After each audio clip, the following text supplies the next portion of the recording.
반갑습니다.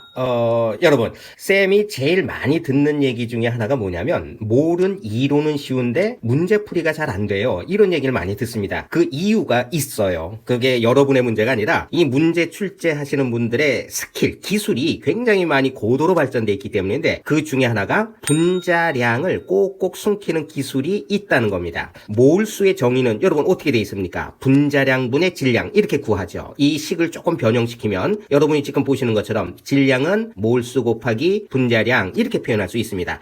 이 간단한 식을 문제 출제자들이 어떻게 변형시키고 활용하는지 그 방법을 네 가지로 좀 설명을 하고자 하는데, 첫 번째는 같은 질량일 때 식을 한번 봐주세요. 질량이 같다라고 한다면 질량이 일정한 값이겠죠. 그렇게 되면 몰수와 분자량은 서로 반비례 관계가 있다는 겁니다. 이걸 활용하게 하는 문제 유형이 가장 많고요. 그런데 조금 어려운 건 두 번째 내용을 활용하는 겁니다. 1g 속의 분자수 또는 원자수, 그러니까 단위 질량 속의 분자수를 묻는 문제가 있죠. 이때는 이 질량을 분자량으로 나누어서 그래서 몰수로 바꾸면 그게 분자수가 된다는 거죠. 자, 이걸 활용하는 방법. 세 번째는 밀도비를 활용하는 방법이 있죠. 밀도비는 부피분의 질량을 우리가 밀도라고 하는데, 이 몰수를 부피 V라고 본다면 V분의 질량, 요 값이 밀도지요. 그렇게 되면 밀도는 분자량과 비례관계에 있다. 이 내용을 문제 출제자가 활용한다는 거고요. 자, 네 번째, 마지막은 조건이 중요합니다. 같은 온도, 같은 압력, 같은 부피, 아보가드로 법칙이 관철되어질 때 이때는 몰수가 같은 거죠. 그러니까 몰수가 같을 때 이때는 질량과 분자량이 비례관계에 있다. 이걸 활용하게 하는 문제 유형이 있다는 거예요.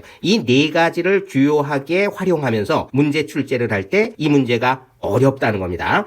자, 숏컷에서는 시간이 좀 부족하기 때문에 여기까지만 설명할 거고요. 롱폼에서 예제를 한번 설명을 하도록 할 거니까 롱폼을 한번 참조해 주시기 바랍니다. 자, 구체적으로 예를 들어 볼게요. X2Y가 3리터 8g이 있고요. XY가 4리터 8g이 있다고 해봅시다. 이때 분자량 B는 부피의 역수에 비례한다. 그러니까 3분의 1 대 4분의 1, 요게 분자량의 B라는 거예요. 그러니까 4대 3이라고 판단할 수 있겠죠. 그렇죠? 자, 두 번째. 그러면 1g 속에는 X 원자수의 B가 어떻게 되느냐? 자, 1g을 몰수로 바꿔야 되는데, 그러려면 분자량으로 나눠야 되겠죠. 그러면 4분의 1, 하나는 3분의 1 이렇게 되겠죠. 거기에 X2Y 속에는 X가 2배만큼 있으니까 곱하기 2를 해주면 되겠고요. XY 속에는 한 개가 있으니까 곱하기 1을 해주면 되겠습니다. 요 B 값이 1g 속 X 원자수 B가 되는 거죠. 그렇게 되면 요거는 3대 2 이렇게 판단할 수 있겠습니다.